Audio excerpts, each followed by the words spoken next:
Good morning, student. Now, this is the second chapter, the French Revolution. Let us start our chapter, the French Revolution. On the morning of 14th July 1789, the city of Paris was in a state of burn.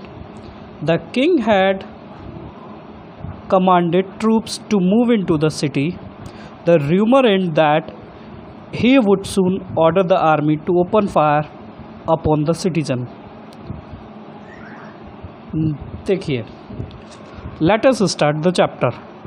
On the morning of 14th July 1789, in the Paris, the citizens of the Paris there was a rumor that the king was allowed to kill the persons and order to open the fire, like in our Jallianwala Bagh incident. You have already heard about it, the Jallianwala Bagh incident.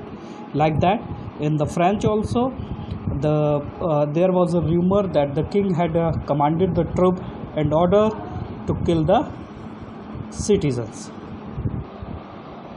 Now let us discuss what was the situation and why the people gathered near the palace. Now let us discuss about the chapter. Our first topic is the French society during the late 19th century.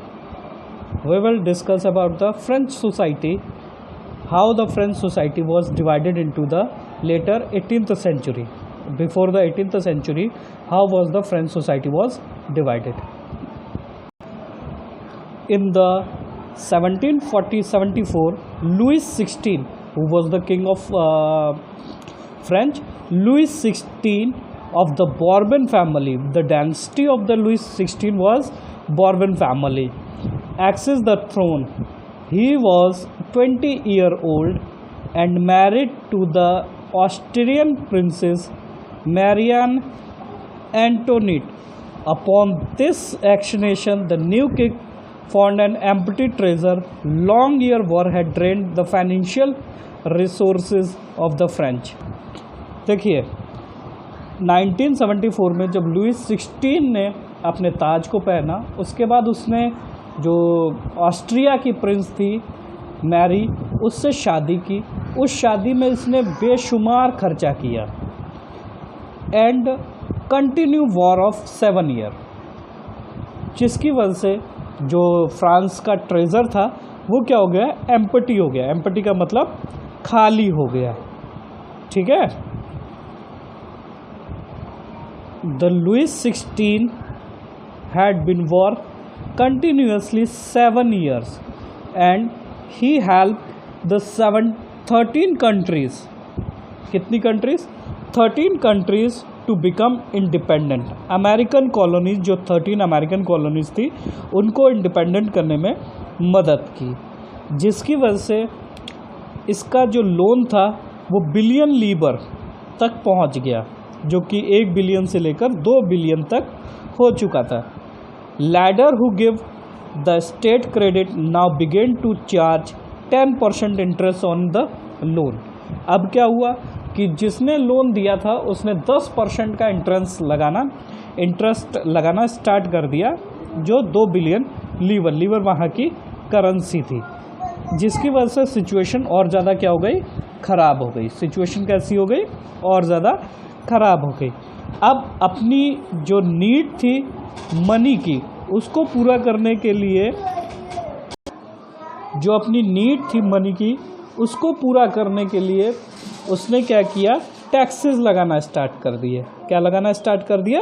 Taxes लगाना start कर दिए. Now let us discuss the division of the society.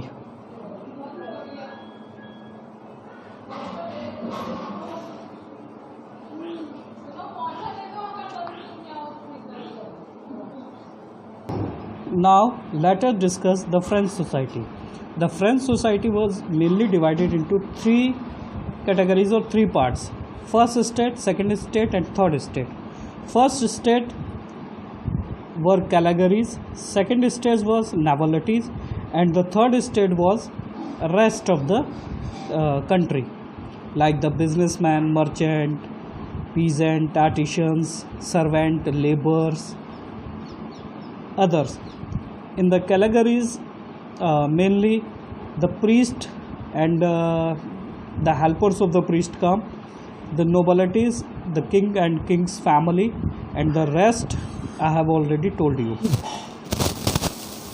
Now we have seen the system and the dividation of the countries of according to their pupils.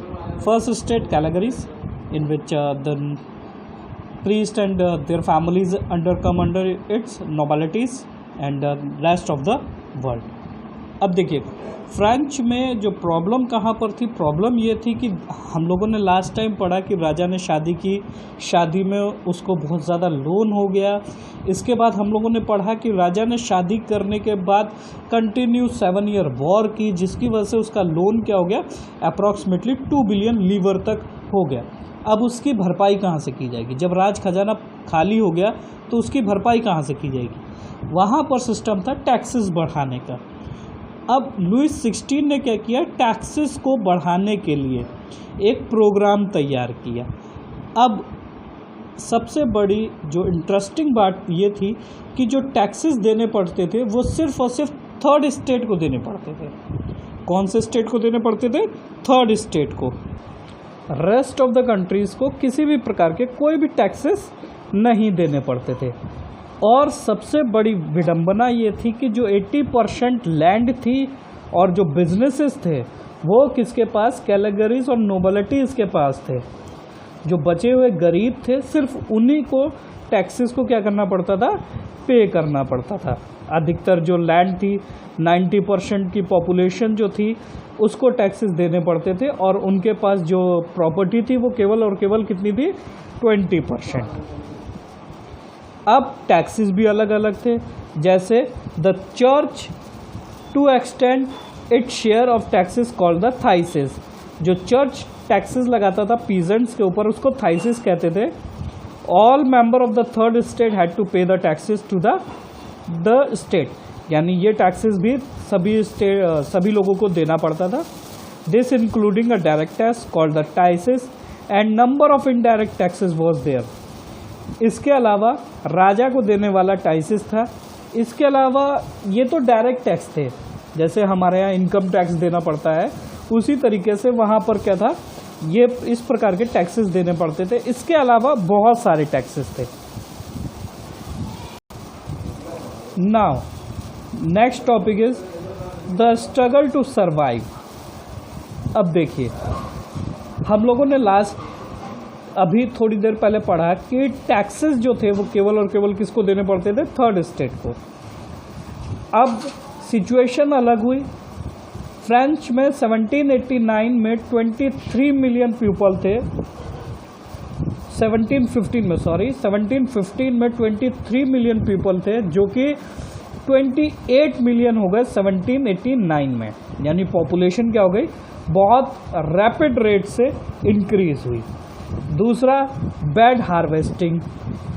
Climatical condition खराब होने की वजह से क्या हुआ, वहाँ पर बैड हार्वेस्टिंग हो गई, खराब फसलें जो थी वो खराब हो गई. अब इसका इफेक्ट क्या पड़ा कि टैक्सेस तो थर्ड स्टेट को देने ही देने हैं और उनकी जो इनकम थी वो क्या हो गई, ज़ीरो हो गई. और एक सिचुएशन बनकर आ गई सब्सटेंस क्राइसिस की. कौन सी क्राइसिस की, सब्सटेंस क्राइसिस की. यानी वो लोग इतना भी नहीं कमा पा रहे थे कि अपनी नीड को फुलफिल कर लें, मगर उन्हें टैक्सेस क्या करने पड़ रहे थे, देने पड़ रहे थे. A growing middle classes events and the privilege. अब देखिए सिचुएशन जो बनी इसकी वजह से क्या हुआ, जो मिडिल क्लास था उसके बीच में असंतोष बहुत हो गया. They are not feeling themselves safe. That's why they raise their voice against the government.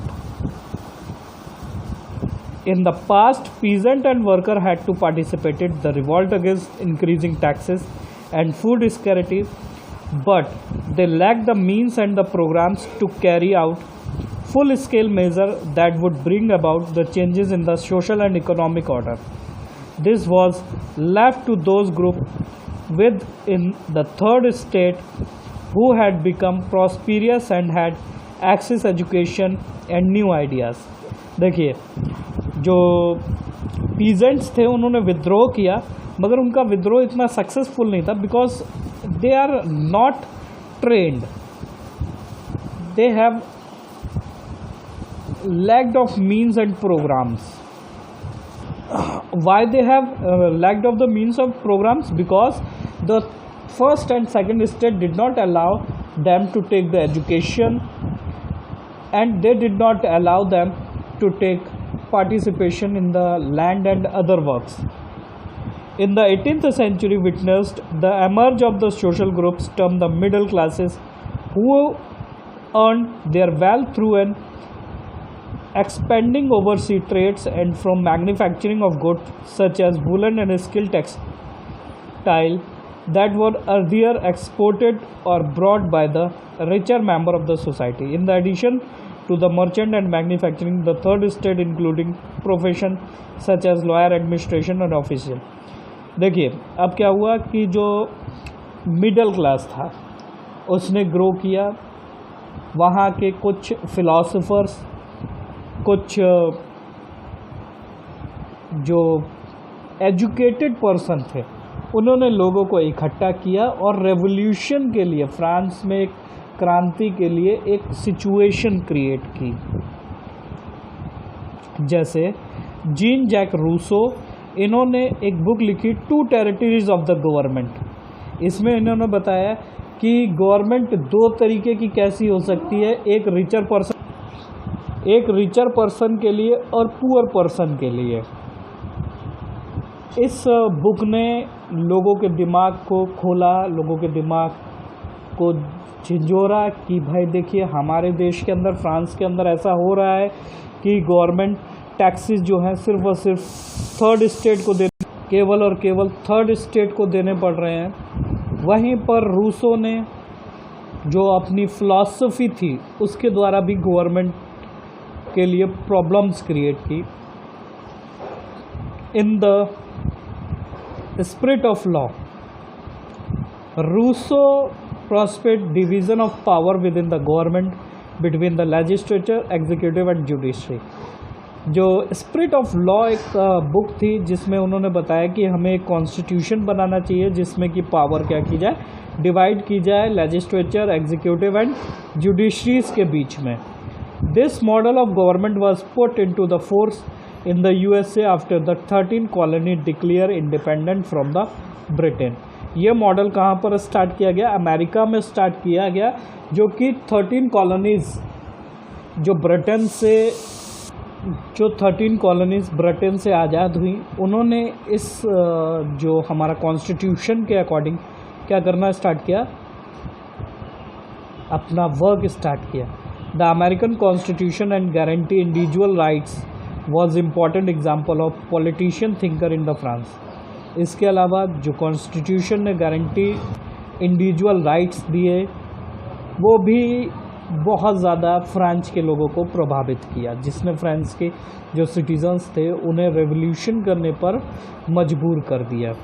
The idea of this philosophers were discussed in the slogan and coffee houses and spread among the people।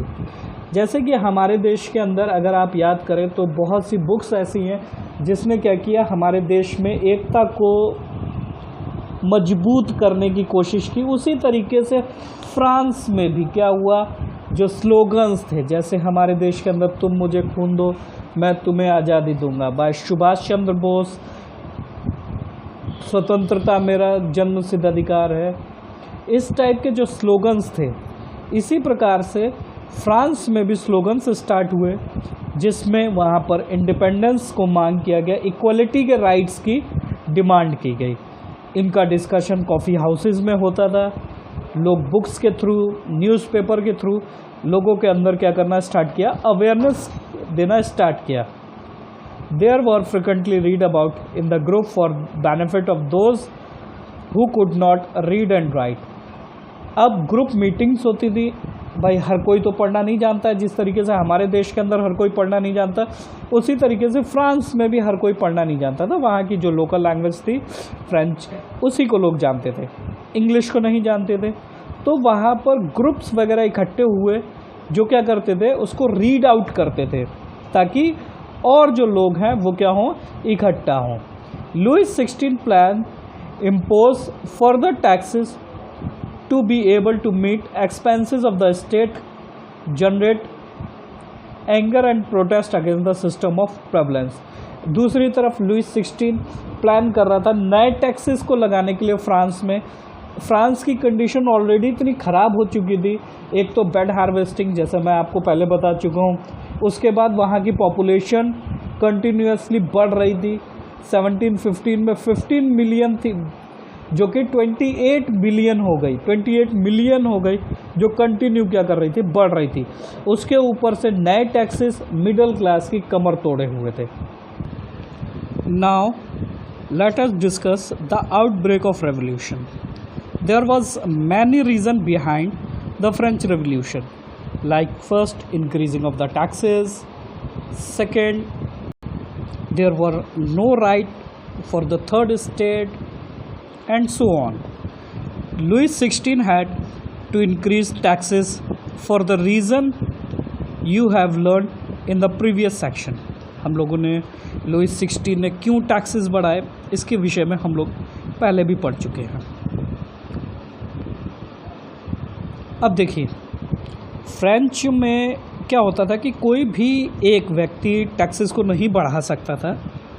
इसके लिए क्या होता था कि एक meeting हुआ करती थी। इस मीटिंग में क्या प्रोसेस थी कि इस मीटिंग में हर कैटेगरी से एक एक मेंबर होते थे और हर एक का एक वोट हुआ करता था, हर स्टेट का एक वोट हुआ करता था, जिसमें 300 मेंबर फर्स्ट स्टेट के, 300 मेंबर सेकंड स्टेट के और 600 मेंबर थर्ड स्टेट के। इनकी पॉपुलेशन अधिक थी मगर इनका जो वोट काउंट होता था वो किस में होता था, एक में काउंट होता था। फर्स्ट स्टेट और सेकंड स्टेट का वोट एक एक और थर्ड स्टेट का वोट एक ही में ही काउंट होता था, भले ही उसके रिप्रेजेंटेटिव जो थे वो 600 थे। ऑन द 5th May 1789 में लुईस 16 ने एक असेंबली बुलाई जिसमें उसका मेन प्रोपोगंडा जो था वो क्या था कि टैक्सेस को बढ़ाना था। फर्स्ट स्टेट और सेकंड स्टेट को टेनिस हॉल में बुलाया गया जहां पर बैठने की व्यवस्था थी। अब जो फर्स्ट स्टेट और सेकंड स्टेट थी उनको बैठने के लिए व्यवस्था दी गई थी, मगर जो थर्ड स्टेट थे उनको फर्स्ट स्टेट और सेकंड स्टेट के पीछे खड़ा होना पड़ता था। वोटिंग में I have already told you about the voting process कि हर स्टेट का एक वोट था। तो जो थर्ड स्टेट थी उसने अपने जो सबसे अच्छे पढ़े लिखे व्यक्ति थे उन्हें भेजा, जिसमें मीर बाऊ, अबिसीरिया, इनको भेजा, जो कि एक नोबल फैमिली में जिनका बर्थ हुआ था, मगर वो चाहते थे कि थर्ड स्टेट को भी इक्वल राइट्स मिले, इक्वल राइट्स मिले। तो उन्होंने लगभग 40,000 लेटर्स का एक प्रोपोगंडा तैयार किया जो कि उस मीटिंग में डिस्कस किया जाना था, जो वहाँ का पार्लियामेंट हाउस था उसके अंदर। ठीक है, कहाँ पर? पार्लियामेंट हाउस में, जो वर्सलाय में था, जहाँ पर लोगों को इकट्ठा होना था। अब क्या हुआ, the representative of the third state viewed themselves as a spokesman of the whole French nation. On 20th June, they assembled in the hall indoor tennis ground in the ground of Versailles. They declared themselves a national assembly. अब देखिए, जिसमें उनकी एक demand ये भी थी कि हमें भी हर रिप्रेजेंटेटिव का एक अपना वोट हो, स्टेट का ना होकर हर एक रिप्रेजेंटेटिव का एक अपना वोट हो। इस तरीके की वो प्रोसेस चाहते थे, जिसको कि लुईस 16 ने मना कर दिया। तो जो थर्ड स्टेट के लोग थे उन्होंने क्या कर दिया, वॉकआउट कर दिया, और 20 जून को टेनिस हॉल जो कि वर्सलाय में था वहाँ जाकर इकट्ठा हुए और उन्होंने अपने आप को इंडिपेंडेंट घोषित किया और नेशनल असेंबली बनाने का प्रोसेस स्टार्ट किया, जिसमें मीर बाऊ एंड अबिसरीज जो थे मेन, जिन्होंने रोल प्ले किया। अब देखिए, एक तरफ थर्ड स्टेट जो बिजी था वो अपना कॉन्स्टिट्यूशन ड्राफ्ट करने में, उसी समय पर सीवर विंटर जिसने क्या कर दिया, जो प्राइजेस थे बैड हार्वेस्टिंग हो गई, जिसने ब्रेड और बटर के प्राइजेस को बहुत ज़्यादा हाई कर दिया। ब्रेड और बटर के प्राइजेस को बहुत ज़्यादा हाई कर दिया और लोगों को घंटों लाइन में खड़े होने के बाद भी खाना नहीं मिलता था, जिसकी वजह से महिलाओं ने क्या कर दिया, जो शॉप्स थी उनको पिक कर लिया, लूट लिया। उसी टाइम पर जो लुइस 16 थे उन्होंने क्या किया, ऑर्डर किया ओपन फायर का। In the countryside rumour spread from the village to village that lord of the manor had brand. अब देखिए, लोगों के अंदर बहुत ज़्यादा फियर था, तो ऊपर से विलेज में ऐसी न्यूज़ आ रही थी कि जो राजा है वो ओपन फायर का ऑर्डर दे सकता है और उनकी क्रॉप्स को डिस्ट्रॉय करता है। तो लोगों ने वहाँ की जो राजा का जो पैलेस था उसके ऊपर अटैक कर दिया और जो नॉबिलिटीज़ थे वो वहाँ से भाग गए। Faced with the power his revolting subject, Louis XVI finally accessed resignation to the National Assembly and accept principle for his power would be now checked by Constitution। अब इसका ये असर हुआ कि जो फ्रांस का जो राजा था लुइस 16, उसने एक्सेप्ट किया कि जो पावर है अब वो कॉन्स्टिट्यूशन के द्वारा चेक की जाए, मेरी पावर को क्या कर दिया जाए, कम कर दिया जाए। 4 अगस्त 1789 the assembly passed a decrees abolishing of the federal system. एक फेडरल सिस्टम स्टार्ट किया गया जिसमें टैक्सेस सभी लोगों को देना था। चर्च की जो संपत्ति थी उसे लोगों के बीच में डिवाइड कर दिया गया। This is about the situation, how the situation of French Revolution created and what happened in the France. In the next session, we will further discuss. I hope you have understand. Thank you. Good morning, student. How are you? Now let us start our rest part. The French become a constitutional monarch. In the previous section, we have learned about the French Revolution. Now we will discuss about the French constitutional monarch, how the French become a constitutional monarch. The National Assembly complete the drafting of the Constitution in 1791। देखिए, जो national assembly थी उसने अपना constitution 1791 में complete कर लिया, जिसका main objective था to limit the power of monarch, यानी मोनार्च की पावर को क्या करना, कम करना। ठीक है, यानी किसी एक के हाथ में सारे डिसीजंस ना होकर सभी के पास डिफरेंट टाइप्स में डिसीजंस हो। देखिए, ये एक कॉन्स्टिट्यूशनल मोनार्च का एक एग्जांपल दिया गया है जिसमें जजेस हैं, किंग है, मिनिस्टर्स हैं, नेशनल असेंबली है, वोटर्स हैं। ठीक है, वोटर्स में सभी सिटीजन्स जो कि एक्टिव सिटीजन्स हैं। एक्टिव सिटीजन्स कौन से होते हैं अभी मैं आपको बताता हूँ, एंड पैसिव सिटीजन्स कौन से हैं इसके विषय में भी अब हम लोग डिस्कस करेंगे। जो 1791 का कॉन्स्टिट्यूशन बना उसमें 3 चीज़ों को स्पेशली देखा गया, जिसमें था इक्वालिटी। चलिए हम लोग स्टार्ट करते हैं। अब जो नेशनल असेंबली थी, नेशनल असेंबली में 745 मेंबर्स बने, जो कि इलेक्टोरल 50,000 मैंस थे। वुमेन को वोट देने का अधिकार नहीं था। एक्टिव सिटीजन्स वो सिटीजन्स कहलाते थे जो कि अपने वीक में कम से कम 3 दिन की जो सैलरी थी उसको टैक्सेस के रूप में सबमिट करते थे। वो एक्टिव सिटीजन्स थे जिनकी उम्र 21 साल से अधिक हो और जो अपनी सैलरी का कुछ पार्ट, 3 दिन का पार्ट जो था वो टैक्सेस में सबमिट करते थे। पैसिव सिटीजन्स वो थे जिनको कि वोट देने का राइट्स नहीं था, जो अपनी सैलरी का कुछ पार्ट्स डोनेट नहीं करते थे, वो पैसिव सिटीजन्स थे। इसमें women, children and the slaves are counted. इसमें वुमेन, चिल्ड्रन और स्लेव्स को रखा गया था। महिलाओं को वोट देने का अधिकार नहीं था। ठीक है। इलेक्टोरल अब जो ये मेंबर्स थे वो इनको चुनते थे। यहाँ से नेशनल असेंबली चुनी जाती थी। नेशनल असेंबली को कंट्रोल कौन करते थे? मिनिस्टर्स कंट्रोल करते थे। और राजा के पास क्या था? वीटो पावर था। Do you know what is veto power? Veto power एक ऐसी पावर होती है जिसमें अगर सभी लोग ना मंजूर कर दें, मगर जिसके पास वीटो पावर है तो वही काम होगा। जैसे एक एग्जांपल लेते हैं कि आपके घर में ही अगर आपके दादाजी कोई बात कह दें तो वो आपके पापा को और चाचा को माननी पड़ती है, चाहे उनकी इच्छा हो या ना हो। उसी तरीके से राजा के पास वीटो पावर था।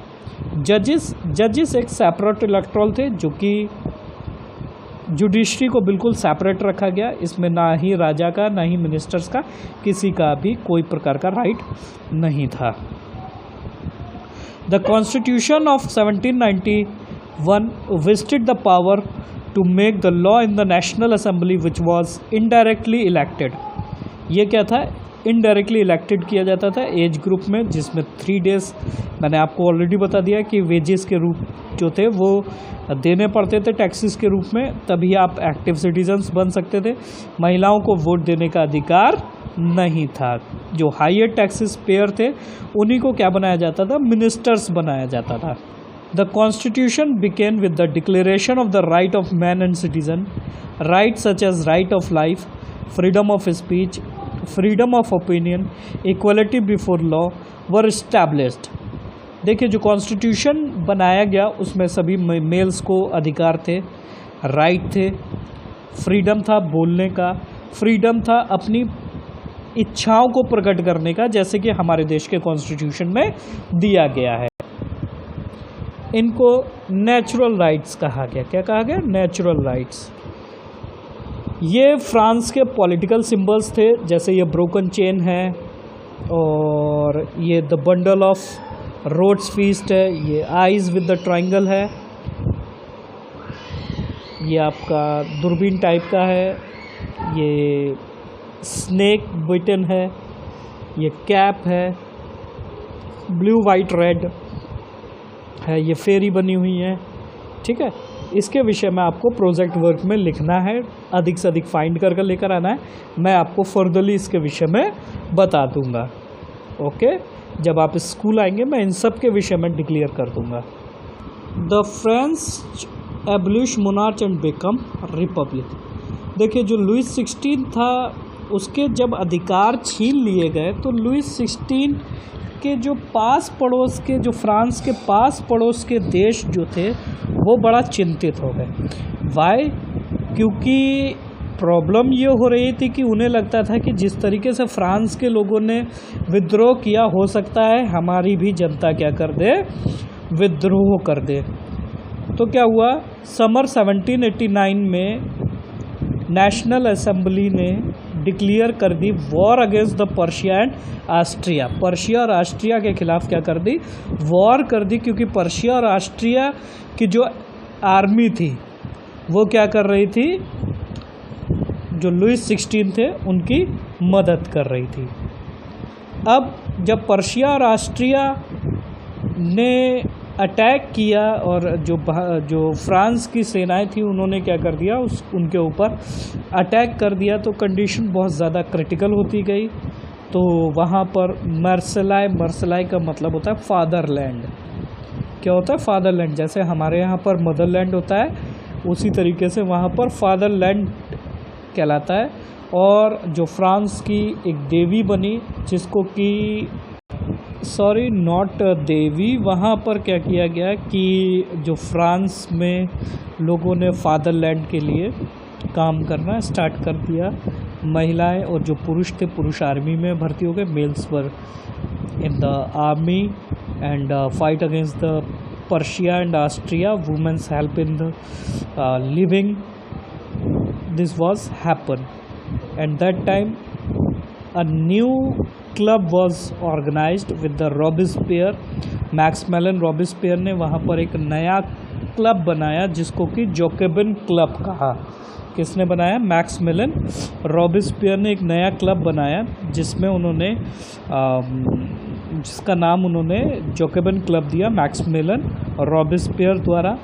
उन्होंने जिस तरीके से नोबलिटीज़ कपड़े पहनते थे स्ट्रिप वाले, उस तरीके से कपड़े पहनना स्टार्ट कर दिया। यानी वो दिखाना चाहते थे कि आम जनता भी उनकी बराबरी कर सकती है। In the summer of 1792, the Jacobin planned an insurrection of the large number of Persians who were angered by the short supply and high prices of food. Or morning on August 10, they stormed the palace of the Tarsai, masked the king guard, and held the king help as a hostage for several hours. Later, the assembly voted to imprison the royal family. Elections were held from now on. All men 20 years above regarding wealth got the right to vote. अब क्या हुआ कि 1792 में Jacobin club जो था वो नहीं चाहता था कि केवल और केवल कुछ ही लोगों को वोट देने का अधिकार मिले। वो चाहता था कि फ्रांस में जितने भी लोग हैं उन सभी को वोट देने का अधिकार मिले। तो 1792 में जब प्राइसेस हाई होने लगे तो वहाँ पर पैलेस को घेर लिया गया। जो राजा थे लुईस 16 उनको अरेस्ट कर लिया गया, सेवरल आवर्स के लिए हॉस्टेज बना लिया गया। और उसके बाद क्या किया गया, नेशनल असेंबली ने उनकी डिमांड को मान लिया कि जो भी 21 साल से अधिक हैं उन सबको वोट मिलना पड़ेगा। और 21 सितंबर 1792 को देखिए ये नया कॉन्स्टिट्यूशन बनकर तैयार हुआ है, जो कि 21 सितंबर 1792 में बनकर तैयार हुआ। The monarch and declare France Republic, और फ्रांस को क्या कर दिया गया, मोनार्च से हटाकर रिपब्लिक कर दिया गया। हम लोगों ने लास्ट टाइम देखा कि राजा के पास वीटो पावर थी, मिनिस्टर्स वो थे जो वेल्दियर पर्सन थे। अगर वो वेल्दियर पर्सन है तो then how can they help the poor people, नहीं कर सकते हैं ना। तो इसीलिए जो जैकोबिन क्लब था उसने क्या किया, उसको रिपब्लिक किया कि सभी लोग जो कि इलेक्शन में जीतता है वो मिनिस्टर्स बनने का अधिकारी था। अब जो नया क्लब आया जैकोबिन क्लब, लुईस 16 को उसने डेथ की सज़ा दी, सेंटेंस टू डेथ। और 21 जनवरी 1793 को लुईस को मार दिया गया और रॉबेस्पियर क्या हुए, वहाँ के राजा बन गए। अब देखिए द रीज़न ऑफ टेरर, जब रॉबेस्पियर एक तरीके से सत्ता में आए तो उस पीरियड को रीज़न ऑफ टेरर कहा जाता है। टेरर का मतलब होता है आतंक। रीज़न ऑफ टेरर यानी आतंक का टाइम दिया गया। क्यों दिया गया, क्योंकि इस टाइम पर जो भी रॉबेस्पियर का एनिमी लगता था रॉबेस्पियर को, उसको उसने मरवा दिया। चाहे वो नोबलिटीज़ हों, चाहे वो कैलेगरीज हों, चाहे वो पॉलिटिकल पार्टीज़ के हों। इनफैक्ट उनकी खुद की पार्टीज़ को भी ग्वाइटल्ड कर दिया जाता था। ग्वाइटल्ड एक मशीन हुआ करती थी जिसमें गर्दन डालकर उसको काट दिया जाता था, नेक को फंसाकर काट दिया जाता था। ग्वाइटल्ड किया जाता था जो भी गिल्टी पाया जाता था। इस तरीके से इस पीरियड को क्या कर दिया गया, रीज़न ऑफ टेरर कहा गया। जो चर्च की संपत्ति थी उसको छीन लिया गया, आम जनता में बांट दिया गया। मगर फिर भी जो आम जनता जो भी उसका विद्रोह करती थी उसको क्या कर दिया जाता था, ग्वाइटल्ड कर दिया जाता था, मार दिया जाता था। Robespierre government issued law passing maximum ceiling on the wages and prices. जो रॉबेस्पियर गवर्नमेंट थी उसने मैक्सिमम सेलिंग प्राइजेस को लिखा, करवाया। मीट और ब्रेड को राशनड करवाया। Peasant were forced to transport their grain to the cities and sell it, price fixed by the government. अब क्या हुआ, पीजेंट्स के ऊपर फोर्स किया जाता था कि वो अपने जो उपज है उसको क्या किया करें, शहरों में जाकर जो फिक्स्ड प्राइस है उस पर बेचें। और जो वाइट ब्रेड था उसको प्रोहिबिटेड कर दिया गया। जैसे कि हम लोग पढ़ चुके हैं कि इक्वलिटी लेकर आया गया। इसके बाद सर और मैडम को ख़त्म कर कर उन्होंने सिटीजन्स कहना स्टार्ट किया रॉबेस्पियर में। और फाइनली जो रीज़न ऑफ टेरर है उसकी एंड रॉबेस्पियर की डेथ से ही हुई 1794 में। जुलाई 1794 में रॉबेस्पियर को दोषी माना गया क्योंकि उन्होंने एक ऐसी कंडीशन क्रिएट कर दी गई थी कि वो जो भी उनके खिलाफ़ था, चाहे वो उन्हीं का पार्टी का हो या कहीं का भी हो, जो भी उनके खिलाफ़ करता था उसको वो क्या कर देते थे, ग्वाइटर्ड करवा देते थे। ठीक है, ओके। अब जैसे ही the direct rule of the France, जैसे ही जैकोबिन गवर्नमेंट जो थी उसकी पावर ख़त्म हुई, तो एक चांस मिल गया दोबारा से वेल्दियर पर्सन को वापस अपनी पावर को खड़ा करने के लिए। इसी टाइम पर एक मिलिट्री का डिक्टेटर नेपोलियन बोनापार्ट जो था, जो कि बॉर्बन डायनेस्टी का ही था, उसने क्या किया, अपने आप को राजा घोषित कर दिया। अब जो नेपोलियन बोनापार्ट आया उसने बहुत अच्छे काम किए, जिसको कि हम लोग नेपोलियन 1818 के नाम से जानते हैं। इसमें उसने क्या किया कि राजा की पावर को ख़त्म किया, स्लेव्स को मुक्त करवाया, स्लेव जो व्यापार था उसको ख़त्म करवाया, न्यू मेजर्स स्टार्ट करवाए जिससे कि बाज़ार को चेक किया जा सके। फ्रांस के अंदर बहुत से तरीके के टैक्सेस पड़ते थे, उन सबको ख़त्म कर कर एक टैक्सेस स्टार्ट किए। और फाइनली फ्रांस में जो स्लेवरी प्रथा थी उसको ख़त्म किया गया, जहाँ जैसे कि बॉर्डेक्स है और नेटन है, अफ्रीकन कोस्ट है, ये कुछ जगह ऐसी थी जहाँ पर स्लेवरी का सबसे बड़ा व्यापार हुआ करता था। The revolution in everyday life, जब लोगों के पास इक्वलिटी के राइट्स हो गए, न्यूज़पेपर्स वगैरह छपने लगे और सारी चीज़ें होने लगी, तो 1789 में एक नए वर्ल्ड को देखा गया, नए तरीके के वर्ल्ड को देखा गया, जिससे कि फ्रांस और विकसित हो सके। 1804 में नेपोलियन ने वाटरलू के युद्ध में नेपोलियन की हार हुई, उसकी मृत्यु हो गई। इसके विषय में आगे हम लोग 1815 में हुआ, इसके विषय में हम लोग 10th क्लास में आगे पढ़ेंगे। Thank you very much. And the notes of this chapter I will send you into the PDF form. I hope you have understand the chapter. Thank you.